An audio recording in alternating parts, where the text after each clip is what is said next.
Welcome to another episode of Let's Talk Small Data with T, where we are passionate about the power of small data in healthcare. I am your host, Tanazia Gonzalez, but you can call me T.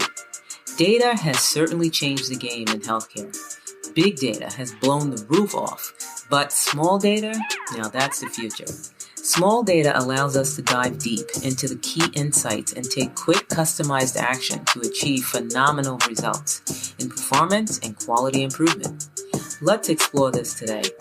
Thanks so much for joining us.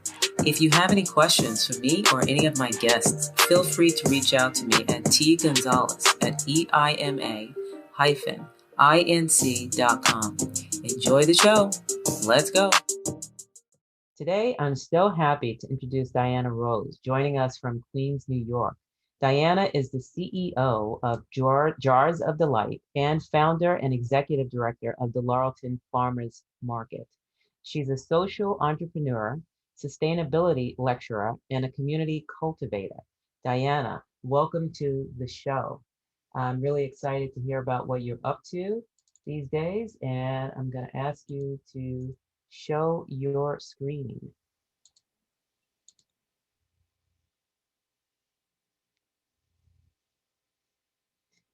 Welcome. Do me a favor and just unmute yourself. Good morning. Good morning. How are you today? I'm well, thank you. Thank you so much for having me on the show. I'm so excited to be here. Sure. Sure. Yeah, I'm excited to hear about what you're doing with the Laurelton Farmers Market. And as you know, Laurelton is where I grew up. Um, I'm really excited to hear about what you have going on over there. So I'll give you a couple of minutes. Tell us about Dianna Rose. Who are you? Who am I? I haven't thought about that in a long time. Well, first and foremost, I am a mom to two amazing little boys. I'm a mom. I'm a boy mom. I guess that's what they're calling it, a 12-year-old and a 4-year-old. So life is always adventurous in on this side. And I think after that, it's more of I consider myself a community cultivator. Any need that the community has regarding sustainability or zero waste or agriculture or environmental, I feel like that is where my passion and my expertise in education lies. So I try to lend myself to those areas in my community. Beautiful, beautiful. So, this show is centered around using data, right, to improve lives and drive quality improvement. And I know that you're changing lives in a very significant way by creating and cultivating this farmers market. How has access to data helped you do that? How has it helped you develop the farmers market? What role did it play? Oh, it played the biggest role because it was through the access to data Hmm. that allowed me or showed me that we had a problem. So what I did was, in terms of data, look at the number of farmers market here in Southeast Queens, and at that time there was only really one farmers market, and that was I believe it's a down to earth market on Jamaica Avenue. So in the scope of farmers markets, when you look at other communities and other boroughs, to not have more than one farmers market in a region, Hmm. especially a socio and economically disadvantaged region, it's a problem. So being able to look at that data, the number of markets in relation to other communities, was the first step in saying, "Oh, we need a farmers market here."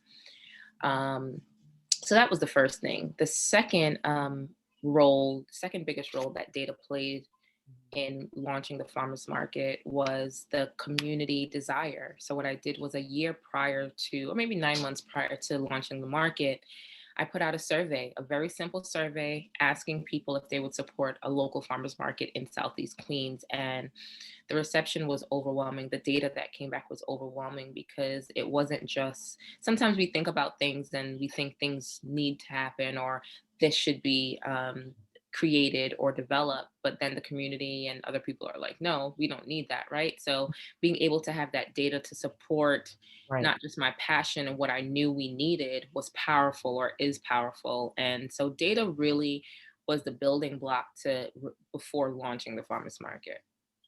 So you were able to hear directly from the people, right? Through the number. Exactly. Hey, this is Exactly. what we need. And I guess like within the farmers market, were you able to gather information about what needs to be offered within Oh, the market specifically? absolutely. So that was pre-farmers market, right? Pre-launch, and then not only did we take the data and kind of show the significance of needing a farmers market, but we also created Zoom meetings. So we had a weekly Zoom meeting, I want to say Wow. 6 months prior to opening the farmers market, where the community just came on. We spoke about what they wanted to see, what Mhm. their desire was within the community, and with having a farmers market there. And that was really powerful because we had already created like a virtual farmers market online Mhm. prior to actually opening up the market. So the Mhm. community knew who the vendors were, the vendors knew who the other vendors were, and that really played in part of the amazing culture that we have at Laurelton Farmers Market. And then we continued those Zoom meetings after the farmers market had launched every week to talk about what we did right and what we didn't get right and how we can get there. So Okay. all of that is data, right? That's all data driven. What people really want and why they'll come out to support the vendors that Mhm. are there. So yeah, so that's essentially the building block or the foundation of the Mhm. farmers market was built upon that data. Wow. So the data that you collected with the surveys, right? It helped you really develop what the farmers market would offer and how it would market it. Do you now have that data sitting somewhere where you can use it for future development for like what's the future of the farmers market? And does that data like yeah, Absolutely. yeah. Absolutely. So that data was converted into graphs and into a deck that we have to kind of show, our past history as well as where we project to go.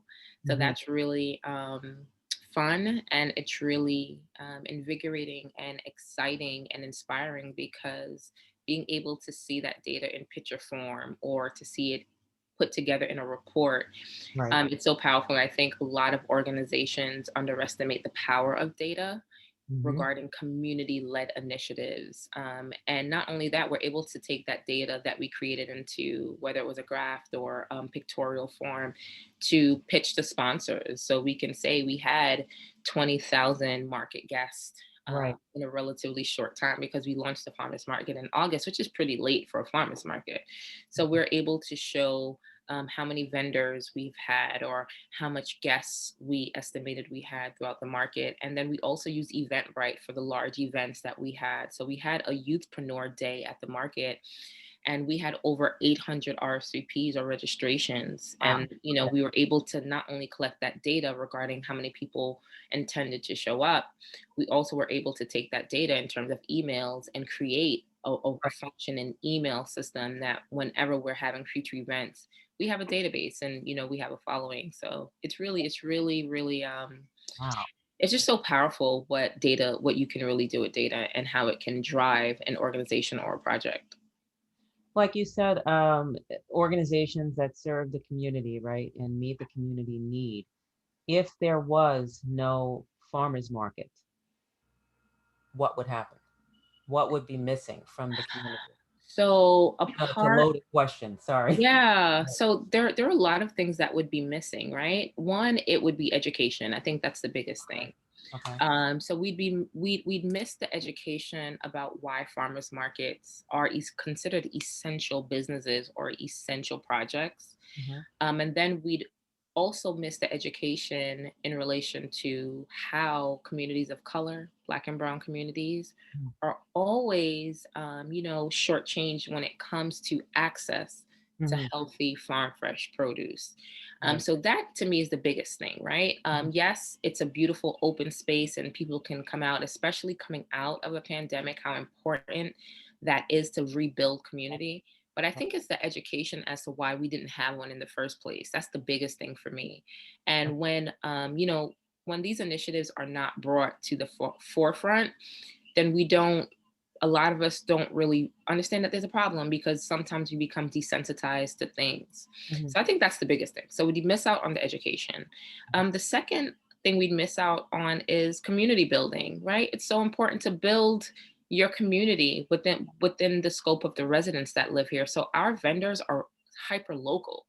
Okay. They live up the block from the market. They live 2 or 5 minutes away from the market. So to be able to purchase a product Mhm. from a community resident or community member, that is power. That is powerful, and that is how you build true sustainable community led initiatives or community building. That's how it starts. It's understanding that you're supporting the dollars that you're using are supporting local businesses. So we miss out on that. Oh, I love that. I love that. Yeah. I was just talking to someone who we were focused on sexual health equity, but Mhm. Black women and girls. But I'm hearing that theme again, equity, Yeah. and and then we were talking about healthcare, and access. She was talking about access to services and education is lacking and needs to be focused on. And you're saying the same thing. But now we're talking about access to healthy foods. I mean, something that's very basic, that everyone should have access to. I Yeah. mean, I love the whole community local thing, like the village kind of thing. I love that. I love what you're doing. Um, so you kind of answered my next question. I was saying, what advantages does having access to these data give you? You already said that, you had the survey and now you're able to build your database that will help you build your flock, so to speak, and get the support you need. In Mhm. terms of funding, where does most of your funding come from? Oh, that's a great question. So initially, the funding to launch the farmers market in 2012, Laurelton specifically, that was funded 100% by yours truly. Um, it was very bold during a pandemic, and my for-profit business had come to a complete halt because I'm a food business. So it was a very bold move to invest. And Uh, you're talking about jars of delight, right? Jars of Delight, yeah, Which my I'm zero waste. very much looking forward to getting one of those jars because they look delicious. They are delicious, and I'm not biased, right? So when we typically catered for large corporate events and Okay. summits and those type of things. So as you can imagine, every single contract we had for 2020 was canceled Okay. due to the pandemic. So I took a little bit over $15,000 out Mhm. of my savings to.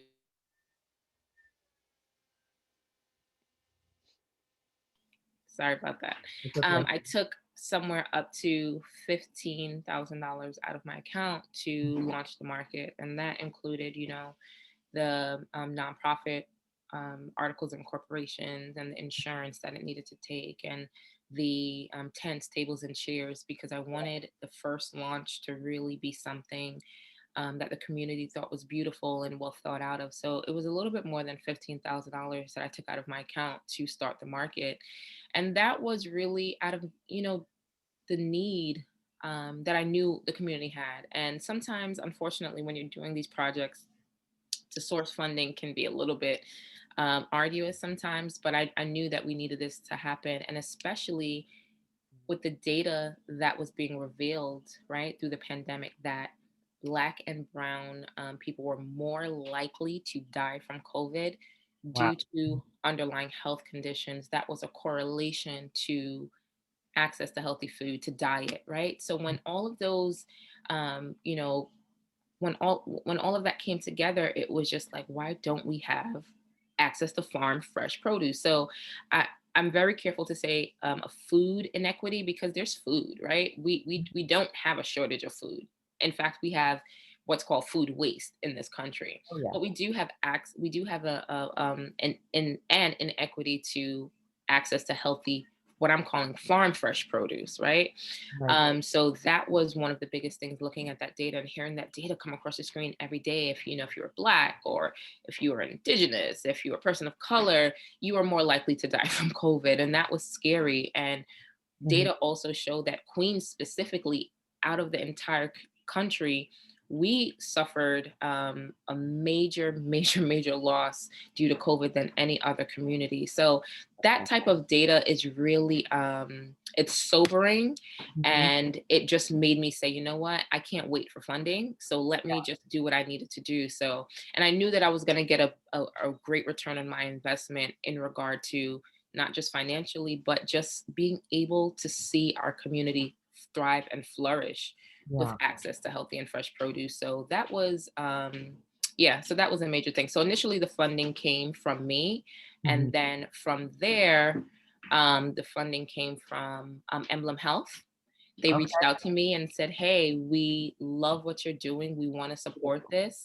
And they were our first funders, or our first sponsors for the market. And they came out every single week and they set up a tent. And Wow. so it just became, again, this beautiful community. And Yeah. Emblem Health is super, again, hyper local to the market. Mhm. So now that, the first year of the market was a success, I have people knocking down the doors of our emails to sponsor and to be a part of it. So we're excited about 2021. Good. Congratulations on all of that, and God bless you because I'm very sure that the persons within the community that really need this are grateful. Yeah, And a lot of times they can't do it yeah, themselves. We've talked about, and you and I met on a National Coalition of Black Women webinar where I heard you presenting information on food deserts and all of these issues of food inequity and all of this that you're talking about. And I was blown away by what you were doing with the farmers market and all the stuff that you're doing. I mean, it's just making such a positive impact in so thank many you. lives. And yeah, I mean, you'll have blessings upon blessings in your life for that. And yeah, no, I'm getting chills I'm thinking about it because it's so beautiful. I love when my thing is, the reason why I love data, it's not just to love data and work with data, is that you could take data and take action with Yeah, it.